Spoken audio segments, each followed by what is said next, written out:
আপনি আমি দুনিয়ার সব চিনলাম, কিন্তু আমার রবকে আপনি চিনলেন না, আমি চিনলাম না। আজকে তাকায় দেখেন, রব্বুল আলামিন মায়ের পেটের ভিতরে আপনাকে আমাকে একদিন দুদিন নয় 10 মাস 10 দিন মায়ের পেটের ভিতরে আপনাকে আমাকে পানির থলের ভিতরে বাঁচায় রাখলেন। রব কত সুন্দর একটা মুখ দান করেছে, এই মুখের ভিতরে রব্বুল আলামিন মায়ের নাপাক রক্ত ঢুকতে দিলেন না। কারণ আমার বান্দা নামাজের ভিতরে যখন দাঁড়ায় যাবে, বান্দা দেখে দেখে বলবে আল্লাহু আকবার বলিয়া সালাত বাঁধিয়া আমার বান্দা করবে সুবহানাকাল্লাহুম্মা ওয়া বিহামদিকা ওয়া তাবারাকা ইসমুকা ওয়া তাআলা জাদ্দুকা ওয়া লা ইলাহা গায়রুক। আমার বান্দা পড়বে আউযু বিল্লাহি মিনাশ শাইতানির রাজীম, বিসমিল্লাহির রহমানির রহিম। সূরা ফাতিহা পড়বে আলহামদুলিল্লাহি রাব্বিল আলামিন আর রহমানির রহিম মালিক ইয়াউমিদ্দিন ইয়্যাকা না'বুদু ওয়া ইয়্যাকা নাস্তাঈন ইহদিনাস সিরাতাল মুস্তাকিম সিরাতাল লাযীনা আন'আমতা আলাইহিম গায়রিল মাগদুবি আলাইহিম ওয়ালাদ-দাল্লিন। আমার বান্দা নামাজের ভিতরে দাঁড়ায়া আমি রবকে ডাকবে, রুকুর ভিতরে যায় বান্দা বলবে সুবহানা রাব্বিয়াল আযীম, রুকু থেকে উঠবে সামি আল্লাহু লিমান হামিদা রব্বানা লাকাল হামদ। আমার বান্দা সিজদার ভিতরে চলে যাবে সুবহানা রাব্বিয়াল আ'লা। আমার বান্দা নামাজের ভিতরে বলবে আল্লাহুম্মা ইন্নী যালামতু নাফসি যুলমান কাসীরা ওয়া লা ইয়াগফিরুদ যুনুবা ইল্লা আনতা ফাগফিরলি মাগফিরাতাম মিন ইনদিক ওয়ারহামনি ইন্নাকা আনতাল গফুরুর রহিম। আমার বান্দা নামাজ শেষে আমার কাছে কাঁদবে রব্বানা যালামনা আনফুসানা ওয়া ইল্লাম তাগফির লানা ওয়া তারহামনা লানাকুনান্না মিনাল খাসিরিন। আমি যদি আমার বান্দার এই মুখের ভিতরে মায়ের নাপাক রক্তের নাড়িটা লাগায়া দেই, বান্দার মুখটা নাপাক হয়ে যাবে। নাপাক মুখ দিয়ে আমি রবের পাক নাম কেমনে জপবে, কেমনে জিকির করবে, কেমনে কোরআন তেলাওয়াত করবে? এই জন্য আমার রব মায়ের নাপাক রক্ত আপনার মুখে আমার মুখে লাগতে দিলেন না। তাকা দেখেন কত সুন্দর ঠোঁট রব দান করেছেন, কত সুন্দর চোখ দান করেছে, কত সুন্দর কান দান করেছে। আপনার সামনে কত মানুষ ঘুরে, ভাইজান আমি বড় গরিব অসহায়, আমার দুইটা চোখ নাই, আমার 5টা টাকা দেন, আমি খানা খাবো, আমাকে খানা খাওয়ার ব্যবস্থা করে দেন। ওই নবীর উম্মতের দল, মালিক যদি চাইতেন আপনারে অন্ধ করে দিতে পারতেন। আপনাকে যদি রব চাইতেন আপনাকে বোবা করে দুনিয়াতে পাঠাইতে পারতেন। রব যদি আপনাকে চাইতেন পাগল বানায় দুনিয়ার জমিনে রাস্তায় রাস্তায় ঘুরাইতে পারতেন। ওই রব এত সুন্দর মস্তিষ্ক দান করেছে, এত সুন্দর জিহ্বা দান করেছে, এত সুন্দর ঠোঁট রব্বুল আলামিন দান করেছেন, এত সুন্দর কপাল দান করেছে, এত নিয়ামত দান করেছে। আপনি আমি রবকে চিনলাম না, রবের হুকুম মোতাবেক চলতে পারলাম না। আমার রব যদি ডাক দিয়ে বলে বান্দারে তোর কত নিয়ামত আমি দান করেছি, তোর বাড়ির ভেতরে গরুর বাচ্চা দুধের জন্য ছটফট করে কান্নাকাটি করে, মায়ের কাছে দুধ চাই, ওই সন্তানের দুধ পান্না করে পুরি করেছি। ছোট ছোট বাচ্চা মুরগি গুলা বাকে জবাই করিয়া তোর মেহমান দেখাইয়া মেহমানকে খুশি করেছো। আমি রব তোরে কিছুই বলি নাই, খা দেয়া আমার ইবাদত কর। মেহমান রাতের বেলায় ঘুমাইলো, ফজর পড়লো না, তুই ফজর পড়লি না। বল তুই আমার নিয়ামত খায় আমার সাথে কি করলি? আমি রবের শুকরিয়া আদায় করলি না, বরং আমি রবের সাথে নাফরমানি করেছি, ঠিক কি না? রব্বুল আলামিন পয়গম্বরকে ডেকে বলেন, ও পয়গম্বর, আমি কোরআনের ভিতরে কোন গল্প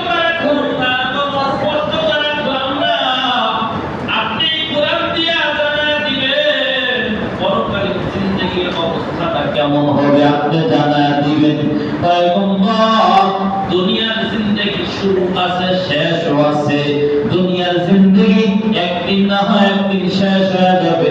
পয়গম্বর বলেন আল্লাহ তাআলা কোরআন পড়ে পড়ে বলেন মা কিতিনা ফিহি আবাদা, ওখানে একদিন দুদিন নয় অনন্তকাল থাকা লাগবে। কতদিন থাকা লাগবে?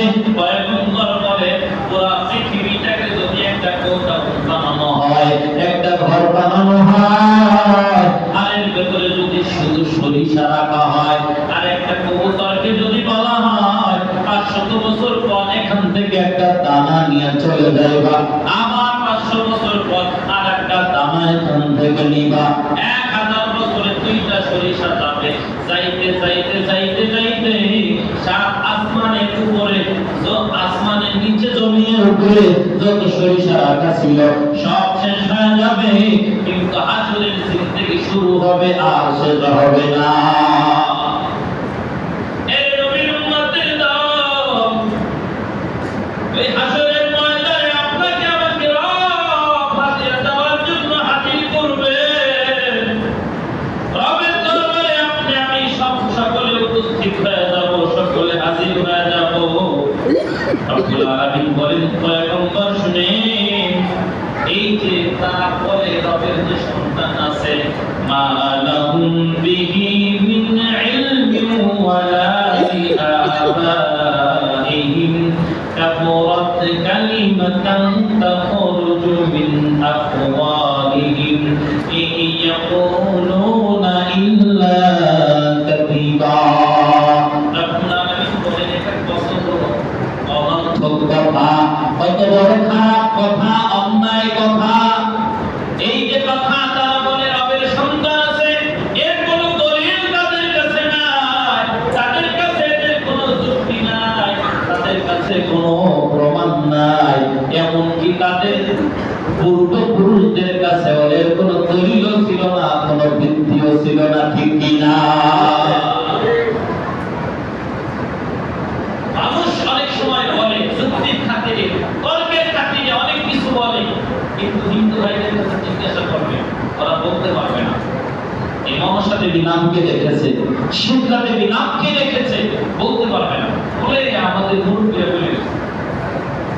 তো বড় মুরব্বীর নাম কি? আদম আলাইহিস সালাম না? উনি তো নাম রাখেননি।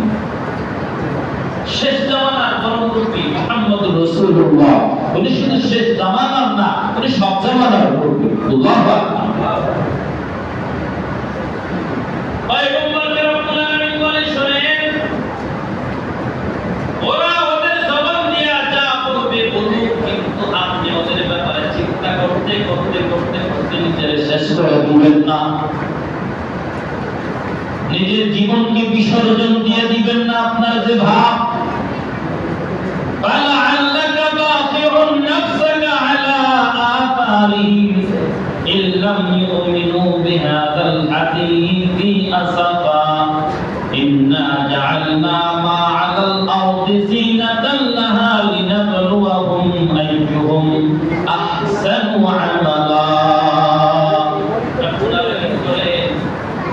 আপনার যে অবস্থা তাতে আপনি মনে হয় নিজেই শেষ হয়ে যাবেন, ধ্বংস হয়ে যাবেন তাদের ব্যাপারে চিন্তা করতে করতে। পয়গম্বর শুনেন, এই জমিন তাদের সামনে শোভায়িত চাকচিক্যময় তাদের সামনে তুলে ধরেছি, আর এই যে যেটা রব্বুল আলামিন তুলে ধরেছেন, এই বিষয়গুলো কেন তুলে ধরেছেন? রব্বুল আলামিনের জন্য তুলে ধরেছেন। এই দুনিয়ার চাকচিক্যময় সব কিছু দেখে কে ভালো আমল করে আর কে চাকচিক্যের দিকে ছুটে চলে যায়, খারাপ দিকে চলে যায়, রব্বুল আলামিন পরীক্ষা করার জন্য এটা মানুষের চোখে সবগুলোকে সুশোভিত করে দিয়েছেন, ঠিক কিনা? সবগুলো সুন্দর দেখা যায়, ভালো দেখা যায়।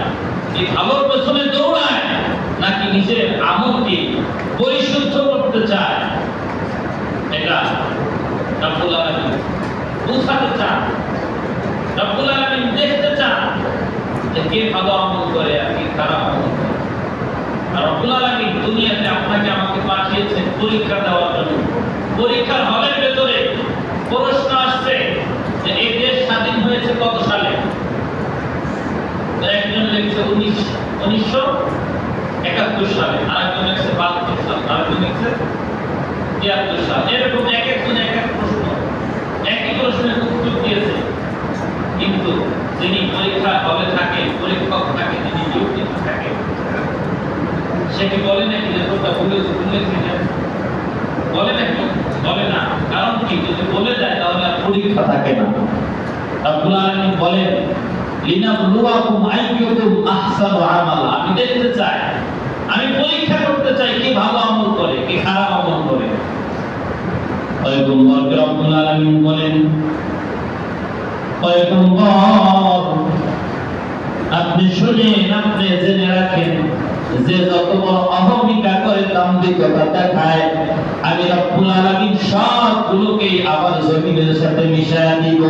মিনহা খালাকনাকুম ওয়া ফিহা নুঈদুকুম ওয়া মিনহা নুখরিজুকুম তারাতান উখরা। পয়গম্বর আমি রব্বুল আলামিন জমিনের সাথে মিশায়া দিব, মাটির সাথে মিশায়া দিব।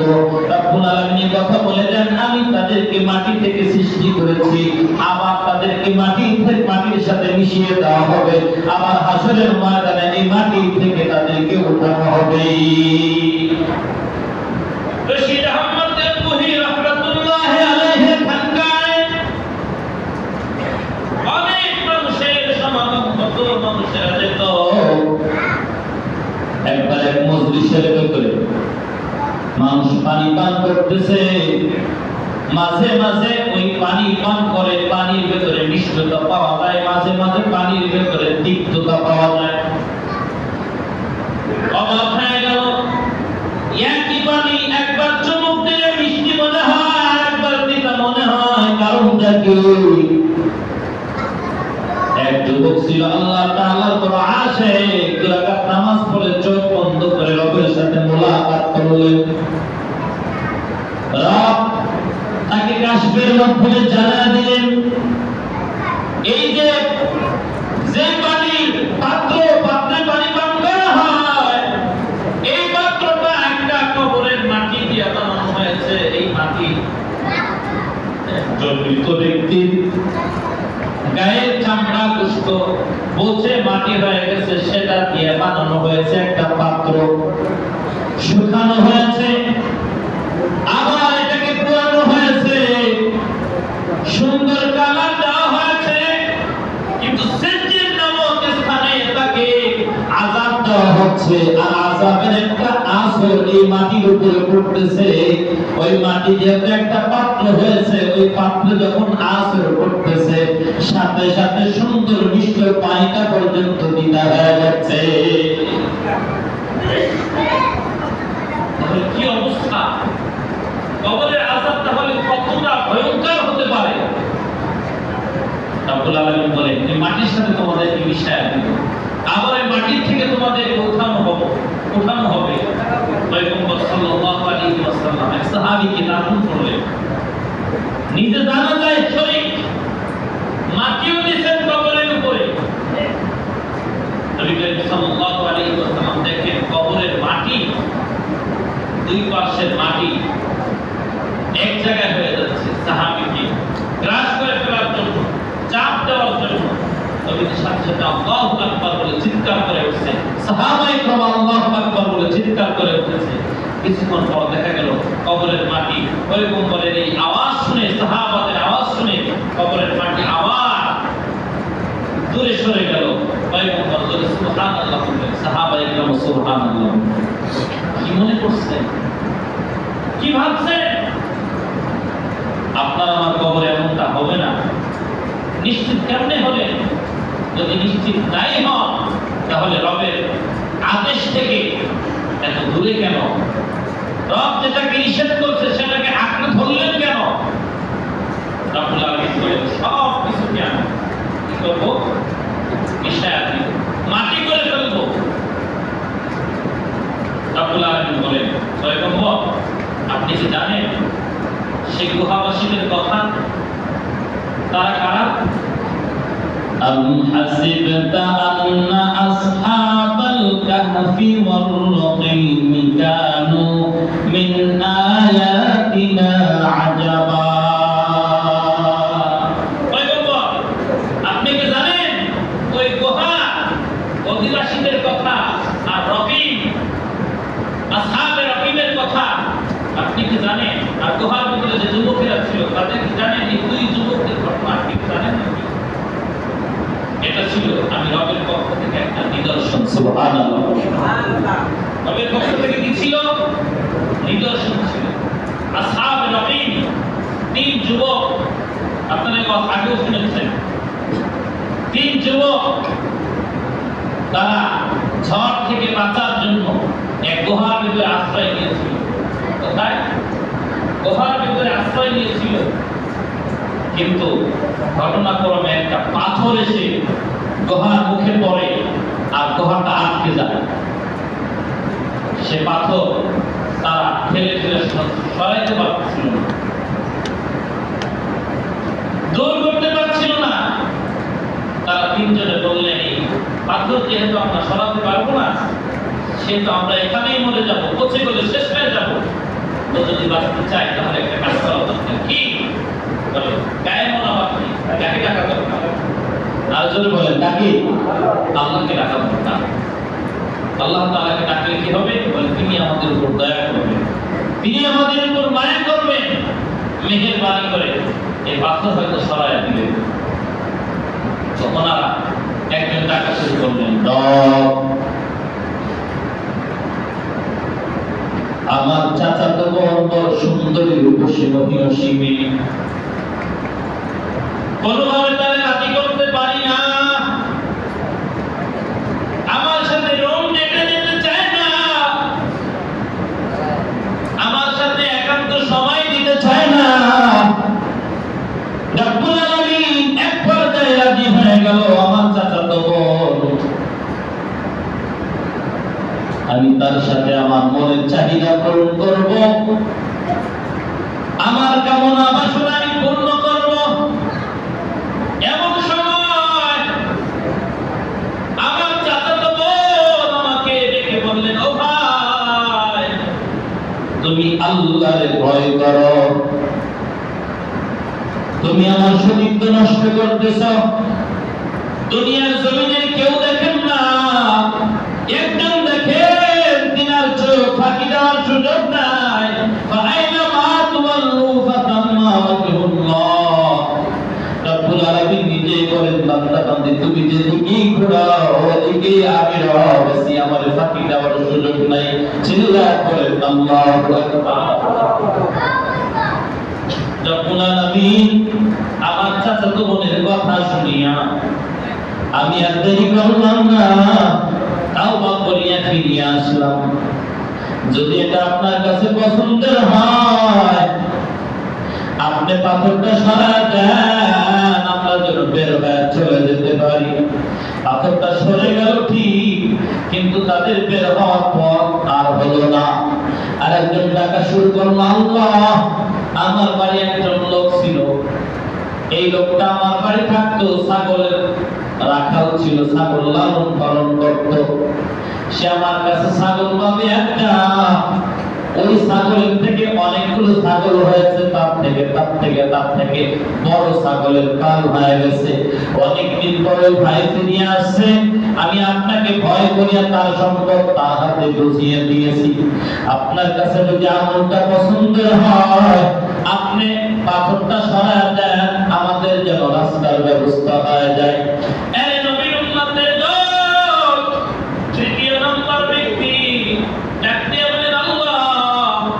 গভীর রজনীতে একদিন বাড়ি ফিরলাম, বাচ্চাগুলো কান্নাকাটি করে, ঘরের ভেতরে খাবার নাই, আমার মাও ক্ষুধার্ত, বিপিন ক্ষুধার্ত। ঘরের ভেতরে ঢুকে বললাম, বিবি, ঘরের ভেতরে কোনো কিছু খানার আছে নাকি? বলে, হ্যাঁ আছে, শুধু একমাত্র এক পেয়ালা দুধ। বাচ্চারাও খায় নাই, আমিও খাই নাই, মাও খায় নাই, তোমার জন্য রেখে দিয়েছি। যুবক ডাক দিয়ে বলে, আল্লাহ, ওই ওই দুধটুকু আমি নিজেও পান করলাম না, বিবিকেও দিলাম না, সন্তানদেরও দিলাম না। তোমার ভয়ে, তোমার মহাব্বতে মায়ের উপরে সহানুভূতিশীল, মায়ের উপরে সহানুভূতির হাত বাড়ায়া আমি দুধটুকু মাকে পান করা দিলাম। যদি ভালো লাগে পাথরটা সরা দাও, আমি যে আমরা যেন বের হয়ে যেতে পারি। রব্বুল আলামিন পাথর সরা দিলেন, যুবকগুলো সব বের হয়ে গেল। এই নবীর উম্মতের দল, রবের দরবারে কাজটা বড় ভালো লেগেছে, মায়ের খেদমত করেছে, কাজটা বড় ভালো। আবার আরেকজনের সম্পদ তার আয়ত্তে ছিল, এগুলো ফিরিয়ে দিয়েছে, এটাও রবের কাছে ভালো লেগেছে। আবার তার চাচাতো বোনের সাথে জেনায় লিপ্ত হয় নাই, এই কাজটাও রবের কাছে ভালো লেগেছে। এই তিন কাজের বিনিময় রব যদি পারেন ওই গুহার থেকে পাথর সরায়া দিতে, আপনি আর আমি যদি আল্লাহরে ভয় করিরা জিনার থেকে যদি বেঁচে থাকি, অন্যের মা যদি খায় নিজে না খায়, মা বাবার খেদমত যদি করি, আমার আপনার রব কি পারেন না জাহান্নামের দরজা তালাবদ্ধ করিয়া আপনাকে আমাদের জান্নাতের মালিক বানায় দিতে? আরে কি পারে না? কিন্তু আমরা এটা করতে চাই না। মা বাবার খেদমত আমাদের কাছে ভালো লাগে না। মা বাবা মরলেই মনে হয় সব আমার জন্য রাস্তা ক্লিয়ার। আজকে বয়ানে আসার পথে এক যুবক ভাইয়ের সাথে দেখা করলাম। যুবক ভাইকে বললাম, ভাই বিয়ে করছেন নাকি? কর। আমাদের যে বয়স আর 1 বছরের বড় এক বিয়ে করে নাই, মা না মরা পর্যন্ত বিয়ে করো। সুবহানাল্লাহ, নাউযুবিল্লাহ বলেন। কত বড় বাজি! মা না মরা পর্যন্ত বিয়ে করো। জ্ঞান লাগবে, আর জ্ঞান তো ফসদ রাগ করে হইলেও তো একবেলা খানা খাওয়া যাবে। খানা খাওয়াবে তোমার মা, একদিন হলেও পুত্রবধূর হাতে রান্না খেতে পারবে তোমার মা। অন্তত পক্ষে তোমার মাকে খানা রান্না করে না খাওয়ালেও তোমার মা মরণের সময় এতটুকু স্বস্তি পাবে যে না, আমার ছেলেটা বিয়ে করছে, তার একটা সংসার হয়েছে। এই নবীর উম্মতের দল আসহাবে কাহাফের, আসহাবে রকিমের 3 যুবক, এই 3 যুবকের ঘটনা থেকে চলে গেল অন্যদিকে হলো 7 যুবকের ঘটনা। কয় যুবক? 7 যুবকের ঘটনা বলতে যাই তো অনেক সময় আছে, সব তো শেষ করা যাবে না, তাই না? আসহাবে কাহাফের যুবকদের ঘটনা যদি আমরা আরেকদিন আলোচনা করি, ভালো হয় না?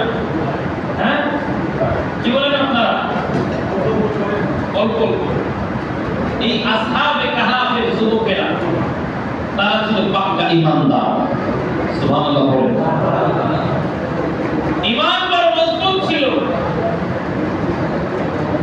আসহাবে কাহাফের যুবকগুলোকে বারবার তাদের অবগত করা হচ্ছিল, তোমরা এই আগুনের পূজা করো, মূর্তির পূজা করো, বাদশা তোমাদেরকে বড় হুকুম দিবে, তোমাদেরকে বড় পুরস্কার দিবে।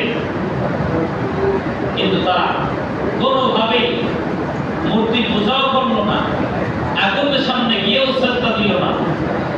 এক পর্যায়ে এই যুবকগুলো তারা কি করলো?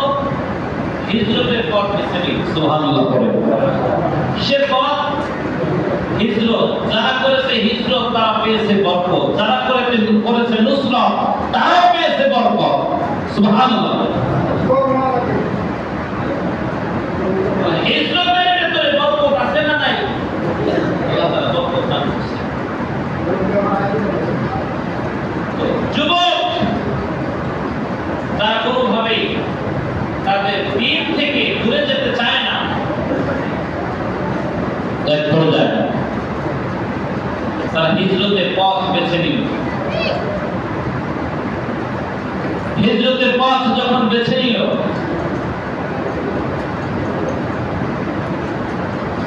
যুবকগুলো সব তারা বের হলো যার যার ঘর থেকে। 6 যুবক দূরে আগায় গিয়ে দেখে আরেক যুবক রাস্তায় দাঁড়িয়ে আছে। কোথায়? রাস্তায় দাঁড়িয়ে আছে। এখন এই যুবকগুলো চিন্তা করে, ওরা কি বাদশার লোক, নাকি আমাদের কেউ, নাকি গোয়েন্দা সংস্থার কেউ? যাবো কি যাবো না? কদম দেয়, আবার পিছনে নিয়ে আসে। যুবক ডাকতে বলে, ও ভাই, ভয় কেউ, আমিও তোমাদের একজন। সুবহানাল্লাহ, আমিও তোমাদের কি একজন। আমি তোমাদের মতো একজন, আমিও হিজরতের উদ্দেশ্যে বের হয়ে গেছি। আমাকে রব জানিয়ে দিয়েছেন তোমরা এই পথ দিয়ে আসবে। তোমরা কি করবা? এই পথ দিয়ে আসবা, রব আমাদেরকে জানিয়ে দিয়েছে। যুবকেরা রওনা শুরু করলো। সাথে দেখে এক কুকুর। সাথে কি বলে, ভাই তোমাকে নিয়ে যাবো, তবে তোমাদের এই কুকুর নিব না। কেন? তো সদা থেকে দেখলে কামড়াকামড়ি শুরু করবে, আওয়াজ হলে আমরা বাচ্চার হাতে ধরা পড়ে যাবো, নেওয়া যাবে না। কুকুরের জবান খুলে গেছে। কুকুর ডাকতে বলতেছে, এই আমার এই নিবানে কেন? তাহলে তোমাকে নিব না এজন্য তুমি তোমার সজাতিকে দেখলে তার সাথে কামড়াকামড়ি করবা। বাচ্চা টের পেয়ে যাবে, না আমি কোনো কামড়াকামড়ি করবো না, কোনো চিল্লাপাল্লা করবো না। তোমরা এই এলাকায় থাকতে চাও না কেন? বলে, আমরা জালেমের এলাকায় থাকতে চাই না। সুবহানাল্লাহ। কুকুর ডাক দিয়ে কয়, যুবকেরা তোমরা যে জালেমের এলাকায় থাকতে চাও না, আমি কুকুরে থাকতে চাই না। সুবহানাল্লাহ বলবেন। যুবকগুলো হাঁটতে হাঁটতে হাঁটতে হাঁটতে যখন সুবহি কাজী হয়ে গেল, সুবহি সাদি ঘনিয়ে এলো, যুবকগুলা গুহার ভিতরে আশ্রয় নিল। কোথায়? إذ أوى الفتية إلى الكهف فقالوا ربنا آتنا من لدنك رحمة وهيئ لنا من أمرنا رشدا।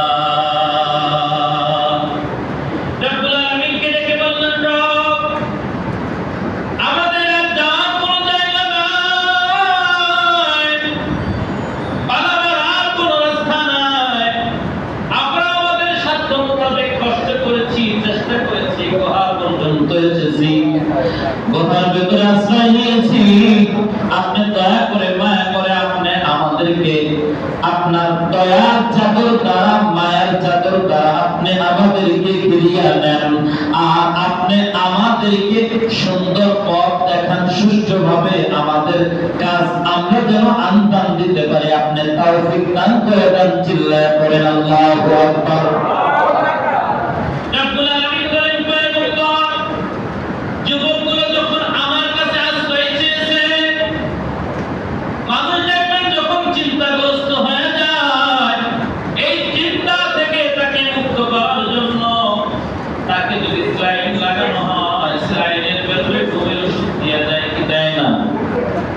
আবার কেউ অ্যাক্সিডেন্ট করছে, সাথে সাথে তার ওই স্লাইনের ভেতরে ঘুমের ওষুধ দিয়ে দেয়, যেন ঘুমায় পড়ে। আবার কোন মা বোনদেরকে যখন সিজার করা হয়, ঘুমের ওষুধ দিয়ে দেয়, ঘুমাইয়া থাকে। রব্বুল আলামিন বলেন, সেই যুবকের দল ঘর ছেড়েছে, বাড়ি ছেড়েছে, সব কিছু যারা ছেড়ে দিয়েছে, আমার কাছে যখন তারা আশ্রয় চেয়েছে, আমার কাছে যখন তারা কান্নাকাটি করেছে, আমার কাছে যখন কায়মনোবাক্যে দোয়া করেছে, আমি রব্বুল আলামিন তাদের কানের উপরে একটা পর্দা ফেলে দিয়েছি। চিল্লায়া বলেন আল্লাহু আকবার।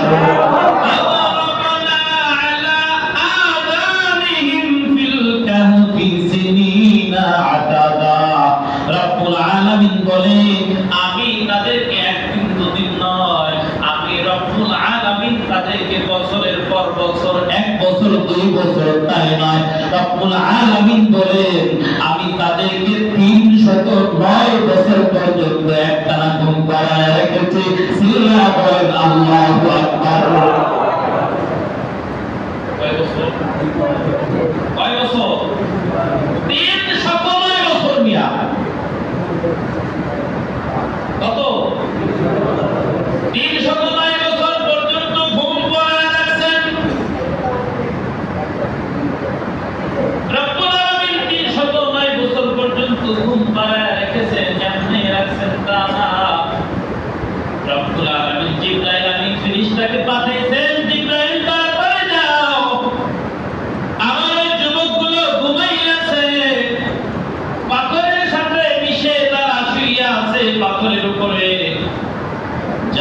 ডান পার্শ্ব করে তারা শুয়ে আছে, তাড়াতাড়ি যাও বাম পার্শ্ব করে নিয়ে আসো। এইভাবে 6 মাস, প্রত্যেক 6 মাস যখন চলে গেছে, ডান পার্শ্বে শুয়ে থাকলে ডান কাঁধে শুয়ে থাকলে বাম কাঁধ করে দিয়ে আসছে, আবার বাম কাঁধ হয়ে শুয়ে থাকলে ডান কাঁধ করে দিয়ে আসছে। রব্বুল আলামিন একদিন দুদিন নয় 309 বছর পর্যন্ত রব্বুল আলামিন এই মানুষগুলোকে কুদরতিভাবে ফেরেশতার মাধ্যমে লালন পালন করেছেন। ছেলেরা বলেন আল্লাহু আকবার। রব্বুল আলামিন বলেন এই যে এত বছর আমি তাদেরকে রেখে দিলাম, আমি তাদেরকে আবার জাগ্রত করলাম, তাদেরকে আবার জাগালাম। কেন জাগালাম? তারা যেন বলতে পারে, অনুমান করতে পারে তারা কয়দিন ঘুমিয়েছে। সুম্মা বা'আথনাহুম লিনা'লামা আইয়ুল হিজবাইনি আহসা বিমা লাবিথু আমাদা। তারা যেন বলতে পারে কয়দিন ঘুমাইছে। কিন্তু ঘুম থেকে যখন উঠছে, ঘুমাইছিল সকালে, উঠছে সন্ধ্যায়। ঘুমাইছিল কখন? সকালবেলা, শেষ রাত্রে, যখন আমরা সাহারি খাই। সুবহি সাদিক আর সুবহি কাযিবের কথা বললাম না? সুবহি কাযিব হলো সাহারি টাইম যখন শেষ হয় তখন থেকে নিয়ে ফজরের আযান যখন দেয়, সেহরির টাইম শেষ, আর কেউ পানও খাবেন না, খানাও খাবেন না। একটু পরে ফজরের আযান হবে, সবাই ওযু করে মুসলিমের দিকে চলে আসেন। একটা এলান হয় কি হয় না? কোন মাসে হয়? রমজান মাসে হয়। ওই 5 মিনিট পরে যে আযান দেয়, ওই সিহরির টাইম শেষ, আর আযানের আগ পর্যন্ত যে সময়, এটা হলো সুবহি কাযিব। এই সুবহি কাযিব শেষে সুবহি সাদিক যখন আসছে, ওরা ঘুমায় পড়ছে আর উঠছে সন্ধ্যার দিকে। এখন ওঠার পরে ওরা বলতেছে যে ভাই কয়দিন ঘুমাইছি বলো তো? বলে ভাই ঘুমাইছি কয়দিন? মনে হয় একদিন পুরা ঘুমাইছি। আরেকজন বলে না, গতকাল সকালে ঘুমাইছিলাম আর আজকে বিকাল উঠছে, মানে 1.5 দিন ঘুমাইছি। 36 ঘন্টা। কত ঘন্টা? 36 ঘন্টা। এখন সবাই মিলিয়া বলছে যাক, এ নিয়ে লম্বা চড়া আলোচনার দরকার নেই, চলে যাও বাজারে। কোথায়? বাজারে যাবে। বাজারে গিয়ে কি করবে? কিছু খানা কিনে নিয়ে আসবে। কারণ কি, এতদিন পর্যন্ত যে রয়ে গেছি এর ভিতরে ক্ষুধা লাগছে না লাগে? রাত্রে ঘুমাইলে, শেষ রাত্রে কিছু না খাইতে পারলে তাই কেমন লাগে? বাহিরে যাব, কৃষি কাজ করতে যাব, 2টা বিস্কিট, 1 কাপ চা, একটা পাউরুটি না খেয়ে গেলে হুজুর পেটের নাই কুল বলল, পেটের ভিতরে ইঁদুর দৌড়ায়। এইটা যদি আপনার হয়, 1 রাত ঘুমাইছেন, তাও কি 6-7 ঘন্টা ঘুমাইছেন, আর সেই বেচারা 309 বছর পর্যন্ত ঘুমাইছে। বাজারে গেছে, বাজারে যাওয়ার পর মানুষ চেহারা দেখা, চুলের ভাবসাব দেখা, দাড়ির অবস্থা দেখা, হাতের নখটা দেখা, জন্মনায় কোন মানুষ? এটা কি মানুষ? বল মানুষ। এখন বলতেছে ভাই রুটির কেজি কত? রুটির কেজি তো 1 টাকা 25 পয়সা। 1 টাকা? কি যে বলেন না, গতকাল বিকালেও আমরা রুটি কিনছি মাত্র 25 পয়সা দিয়ে। গতকাল বিকালে কিনছিল? হ্যাঁ, গতকাল বিকালে কিনছি রুটি মাত্র 25 পয়সা দিয়ে। আর আপনি আজকে বলতেছেন এত টাকা।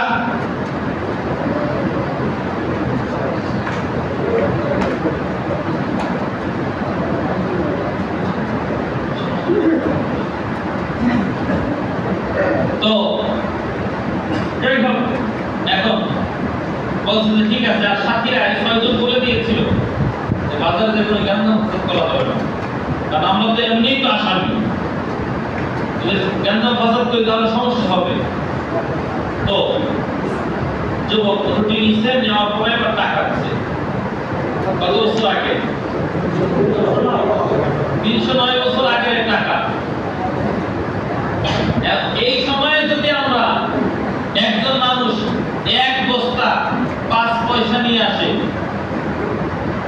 তারপর ফুটো পয়সা নাকি ছিল আমরা দেখি নাই, 5 পয়সা দেখছি, 10 পয়সা দেখছি, 5-10 পয়সা দিয়ে আইসক্রিমও কিনে খাইছি আমরা। এইগুলো যদি এক বস্তা দিয়ে কেউ দেয় বাজারে নিয়ে, ও কিন্তু পাগল হয়ে গেছে, বাড়ির লোকজন জানে নাকি ব্যাংকিং করে দেবে? বলবে কি বলবে না?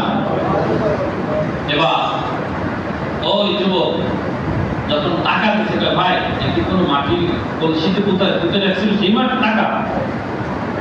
না ভাই, কালকেও তো এই টাকা চলত। কি হয়েছে কি এরকম বলছেন কেন? পুলিশের আসার পরে যুবককে বলা হলো, যুবক তাদের কাছে কম্পিউটার বলল, আমার সাথীরা আমরা আসছিলাম এভাবে, আমাদেরকে গুহার ভিতরে রব ঘুম পাড়ায় রাখছেন কতদিন জানি না আমরা, এখন যাচ্ছি ক্ষুধা, খানার প্রয়োজন, তাই কিনতে আসছে, এখন দেখি সব উলটপালট হয়ে গেছে। বলে চলো তোমাদেরকে সাথীদের কাছে যাওয়া হবে। বলে ভাই আপনারা যাবেন ঠিক আছে, এতদিন পর্যন্ত আমরা যে গুহার ভিতরে আছি না খেয়ে, আপনাদেরকে যদি ওরা দেখে তাহলে ওরা স্ট্রোক করতে পারে, ওদের সমস্যা হতে পারে। এজন্য আগে ওদেরকে বলি, ওরা যেন আপনাদেরকে দেখার মতো, আপনাদের সাথে কথা বলার মতো একটা হার্ট ওদের তৈরি হয়, এরপর আপনারা যেন যান। যুবক গিয়ে বললেন আমাদেরকে যেতে হবে বাদশার কাছে, পুলিশেরা দাঁড়িয়ে আছে। আল্লাহ রাব্বুল আলামিন ওই বন্ধুদেরকে ঘুম পাড়ায় রাখলেন, এত বছর পর খানা খেয়ে আবার ঘুমাইলেন, তারা এখনো পর্যন্ত গুহার ভিতরে ঘুমিয়ে আছে। হাসরের ময়দানে উঠায়া রাব্বুল আলামিন তাদেরকে জান্নাত দান করে দিবেন। তো আমরাও রবের জন্য এত বড় ত্যাগ আমাদের করার প্রয়োজন নাই। আমরা কি পারি না একটু ঘর থেকে মসজিদ পর্যন্ত আসতে? ঘর থেকে মসজিদ পর্যন্ত এসে কি রবের সাথে আমরা একটু কান্নাকাটি করতে পারি না? রবের কাছে কি একটু বলতে পারি না? রবের কাছে কি সাহায্য চাইতে পারি না? তারা দেশ ছাড়লো, মা ছাড়লো, বাবা ছাড়লো, সব ছাড়লো, ছেড়ে যখন তারা রবের কাছে আশ্রয় চাইলো, রব এমন আশ্রয় দিলেন, এমন আশ্রয় দান করলেন, পৃথিবীর কোন পরাশক্তিও তাদেরকে ক্ষতি করতে পারলেন না। চিল্লায় বলেন আল্লাহু আকবার। তো নবীজিকে আরো প্রশ্ন করেছিলেন দুইটা। কয়টা? দুইটা। এক প্রশ্ন হলো রূহ কাকে বলা হয়? সংক্ষিপ্তভাবে বলে শেষ করে দিচ্ছি। রূহ কাকে বলা হয়? ওয়ায়াসআলুনাকা আনির রূহ কুলির রূহু মিন আমরি রাব্বি। নবীকে রব্বুল আলামিন ডেকে বলেন, নবী আপনাকে যদি রূহ সম্পর্কে বলা হয়, আপনি বলবেন রূহ হচ্ছে আল্লাহ তাআলার আদেশ। রূহ আল্লাহ তাআলার আদেশ। রূহ যখন রব্বুল আলামিন ফুঁকে দিয়েছেন, মায়ের পেটের ভেতরে আপনি আমি নাড়াচাড়া শুরু করেছি, মা বলেছে আমার পেটের ভেতরে একটা বাচ্চা আসছে। আমার বাবা যেদিন মারা যান, আমি এই শঙ্কর বাসা শাহিদ মারা বয়ান কইরা গোপালগঞ্জ কাশিয়ানি বয়ান করেছি। তারপরে দিন বয়ান ছিল রানীগঞ্জ, ওখান থেকে বয়ান কইরা ভোলা গেছি বয়ানে। পরের দিন আমার বয়ানের দাওয়াত নেই কোথাও। তো আমাকে বারবার বলতেছিল, আরেক বক্তা আমার সাথে ছিল, আপনারা অনেকে চিনবেন, হারুন আর রশিদ আশরাফি। বলতেছিল ভাই আমরা এখানে একটু থাকি, ঘোরাফেরা করি। আমি বললাম না ভাই, আমার আপনার দেখে আসছে অসুস্থ, ফিরে যায়। রওনা হয়ে বাড়ি আসছি। বাবার অবস্থা ভালো না, ওদিকে নামাজের রক্ত চলে যায়। আগে যদি আব্বার সাথে কথা বলতে যাই, নামাজের রক্ত চলে যায়। দ্রুত গোসল করে নামাজ আদায় করিয়া আব্বার কাছে গেলাম, আব্বা বলে ডাকলাম, শুধু তাকাইলো, কোনো কথা বলতে পারলেন না, কোনো কথা বললেন না, শুধু ঠোঁট দুইটা বাঁকা করে চোখের পানি ছেড়ে দিলেন। আমি চোখের পানি ধরে রাখতে পারলাম না। বাবা কাঁদতেছেন, শুধু জবানটা নড়তেছে, আল্লাহ আল্লাহ বলে যেমন জিহ্বা নড়ে এইভাবে ঠোঁট নড়তেছে। এত অসুস্থ মাঝে মাঝে হইতেন। এই যে মসজিদ আর আমাদের এই রাস্তা, এখান থেকে এইটুকু বাড়ি থেকে মসজিদের দূরত্ব, মাঝে মাঝে এমন হইতো এইটুকু চলতে গিয়ে আব্বা 5 বার বিশ্রাম নিত, বসে পড়তো, তারপরেও জামাত ছাড়তো না। আপনার পাশে সূরা ইয়াসিন পড়তেছি, পড়তে পড়তে রাত 11টা বাজতে 5 মিনিট বাকি। আমি বাবার কাছে ঘুমাবো, সবাই যার যার রুমের ভিতরে ঘুমাবে। আমি আমার বালিশ আব্বার বালিশের পাশে রাখছি, শুয়েও পড়ছি। আমার মেজো আপা বাড়ি, মা বাড়ি। আমি বললাম আমিও ঘুমায় পড়বো, আব্বা তো কোনো কথা বলে না। তোমরা যদি শেষবারের মতো দেখতে চাও তাহলে আব্বাকে দেখে যেতে পারো, কিন্তু আমি জানি না আমার আব্বা মারা যাবে। কিন্তু যখন দেখ কেন যেন রব বের করে দিয়েছেন। মেজো আপা আসছে, দরজা খুলে দিয়েছি। মেজো আপা আসছে, আমি আব্বার পাশে, শুধু দেখলাম 2 বার চোখ বন্ধ করলো। এরপরে যে চোখ বন্ধ হলো, ওই চোখ আর একবার খুলতে পারলো না। আপা এসে হাত দিয়ে দেখে নিঃশ্বাস বের করে যাচ্ছে না, শরীর আস্তে আস্তে অবশ হয়ে যাচ্ছে। কান্না শুরু হয়ে গেল, আব্বা তো আর নাই, আব্বা তো দুনিয়া থেকে বিদায় হয়ে চলে গেছে। এর নবীর উম্মতের দল, ও কথাটাই রব্বুল আলামিন বলেন, ওয়াসালুনাকা আনির রূহ। আপনাকে যদি প্রশ্ন করা হয় রূহ কাকে বলা হয়, আপনি বলবেন কুলির রূহ মিন আমরি রাব্বি। আপনি বলবেন রূহ হচ্ছে আল্লাহ তাআলার আদেশ। আল্লাহ তাআলা আদেশ করেছিলেন, দাদির পেটের ভেতরে আব্বা নড়াচড়া করেছিলেন, আবার আল্লাহ তাআলা আদেশ করেছেন আমার হাতের উপরে আব্বা দুনিয়া থেকে বিদায় হয়ে চলে গেলেন।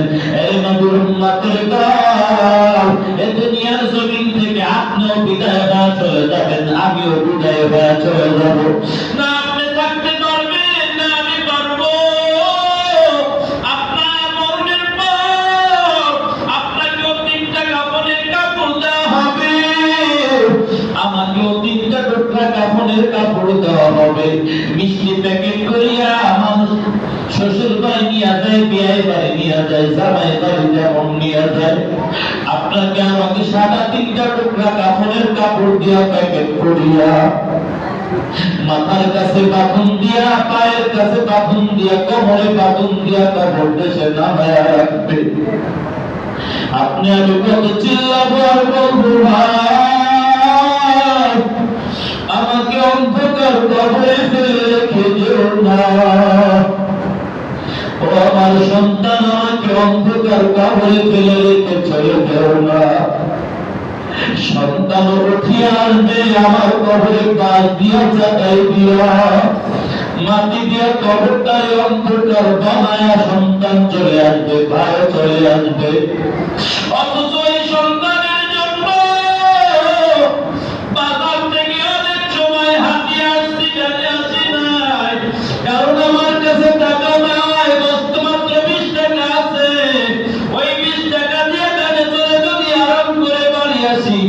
সন্তানের জন্য 2 প্যাকেট বিস্কুট আমি আনতে পারি না, ওই সন্তানটা চলে আসবে, আমার ছোট ভাই বাড়ি চলে আসবে, ঘরের ভেতরে বাতি জ্বালাবে, কিন্তু আমার অন্ধকার কবরে বাতি জ্বলবে কিনা খবর নিতে পারবে না তারা। আমার কবরে কি অবস্থায় আমি থাকবো, আমার সন্তান খবর নিবে না, ভাই খবর নিবে না।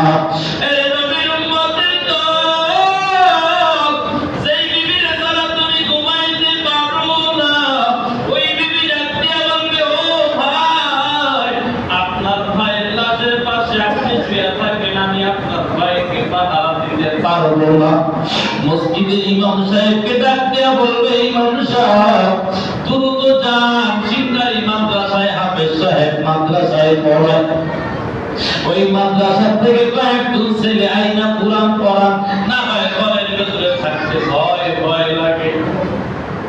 যিনি আপনি নিজের টাকায় বাড়ি করলেন, বিল্ডিং বানাইলেন, জাতিম বানাইলেন, দামি তুলা দিয়া পালিশ তৈরি করলেন, নিজের টাকা দিয়া চাদর কিনিয়া ঘরের ভেতরে বিছায়া রাখলেন, ওই চাদরে ঘুমাবে, তাও আপনি মরে গেছেন, তারা ভয়ের কারণে ঘুমাইতে পারে না।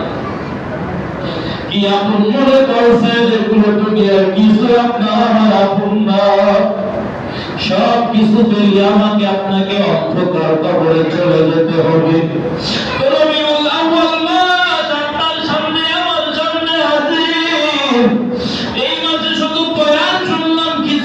বিদায় নিয়ে চলে গেলাম, হবে না রে ভাই, হবে না রে বাবা।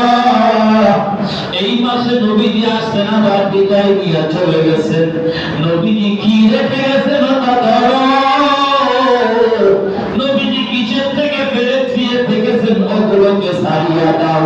নবীর সুন্নাত তরিকায় যদি চলতে পারো, জীবনটারে যদি সাজাইতে পারো, আল্লাহ তাআলার নবীর নামে যদি জীবনটাকে রাঙাইতে পারো, আল্লাহর ইবাদতের রং দিয়ে যদি জীবনটাকে রাঙাইতে পারো, তোমার মতো সৌভাগ্যবান মানুষ আর একটাও হবে না। মায়ের নবী দয়ার নবী রাহমাতাল লিল আলামিন মুআয ইবনে জাবালকে ডাক দিয়ে বলে, মুআয ইয়ামান দেশের গভর্নর বানায়া তোরে পাঠায়া দেই চল। মুআয যখন বিদায় নিয়ে চলে যান, মায়ার নবী আসছেন মুআযকে আগায়া দেওয়ার জন্য। মুআয চলে যাবেন, উটের পিঠের উপরে উঠে গেছেন, মায়ার নবী সহ্য করতে পারেন না, চোখের পানি ছেড়ে ডাক দেয়া কই, মুআয আমি নবীর চেহারাটা একটু দেখে রাখ, ভালো করে দেখে রাখ। মুআয সামনের দিকে তাকায়, নবীর চেহারার দিকে তাকায়, আবার সামনে তাকায়। মুআয তো নবী বিদায় দিয়ে দিয়েছেন, মুআয সামনের দিকে চলে যায়। নবী আবার ডাক দিয়ে কয়, মুআয আমার দিকে একটু তাকায়, আমার দিকে একটু তাকায় দেখ, মদিনায় ঠিক তুই আসবি, কিন্তু আমি বলে আর পাবো না।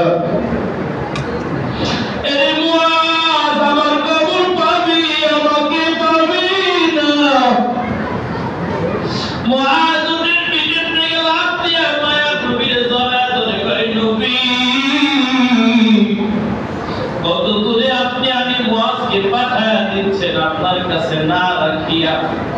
নবী ডাক দিয়ে বলে, মুআয তুমি পৃথিবীর যে প্রান্তেই থাকো, আমার সুন্নাত তরিকায় যদি চলো, তুমি আমার থেকে দূরে না, আমার কাছের মানুষ, আমার কাছের উম্মত।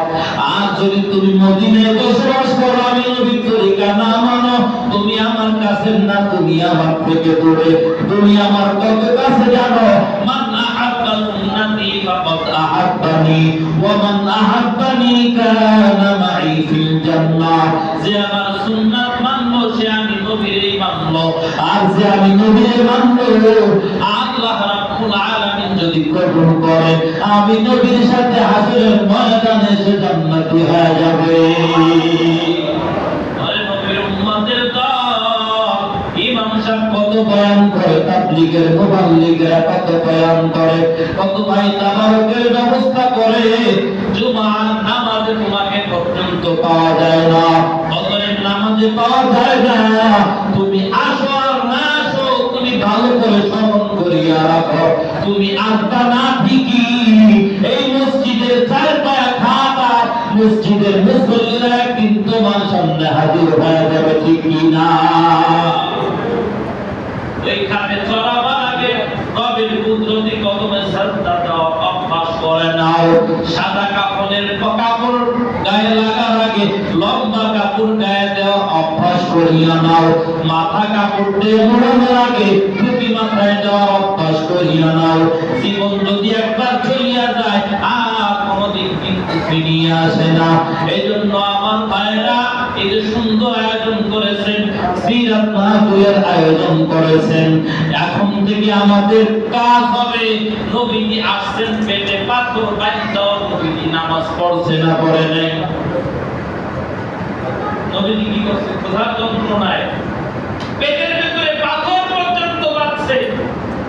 খন্দকের যুদ্ধে আমার নবী সাহাবায়ে কেরাম যে বলতেছেন রাহমাতুল লিল আলামিন, তাকায় দেখেন আর তো সহ্য করতে পারি না নবী, আমাদের পেটে দেখেন পাথর বাঁধা। সাথে সাথে নবী জামা উঠায় দিয়ে তোর একটা পাথর বাঁধছি, আমি মুহাম্মাদের পেটে দেখ 5টা পাথর বাঁধা।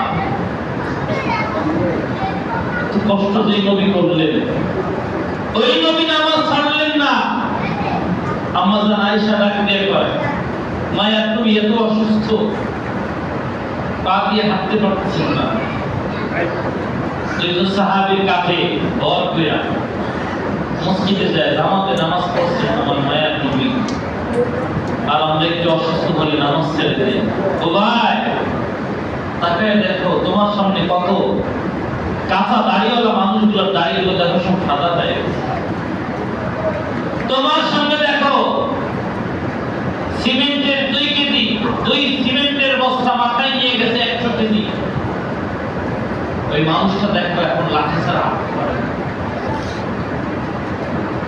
তুমি তোমার দিকে তাকায় দেখো আগে কি ছিল, কি হয়ে গেছে। একদিন আমরা দুনিয়া থেকে বিদায় নিয়ে চলে যাব। আমার ভাইরা যদি কেউ মজলিসের ভিতরে থাকেন যে হুজুর আমার পায়ে ধরে বলে গেল আজকের থেকে আমরা নামাজ আদায় করব, যদি কেউ থাকেন তাহলে দাঁড়ান, ইমাম সাহেব, মাসুদ ভাই সহ আমরা সবাই আপনার পায়ে ধরে বলে যায় নামাজ ছেড়ে দিন, রোজা ছাড়বেন না, দাঁড়িয়ে আর কাটবেন না, নবীর সুন্নাত তরিকায় চলবেন, আল্লাহর হুকুম মানবেন, তাহলে এই আলোচনার দাম অনেক গুণে বাড়বে। আপনি হয়তো মনে করবেন হুজুর আমরা তো আসছি অনেক পরে, যদি নবীজি যুগে আমরা থাকতাম আমাদের দাম অনেক বেড়ে যেত। আল্লাহ তাআলা আপনার আমার দাম কমান না।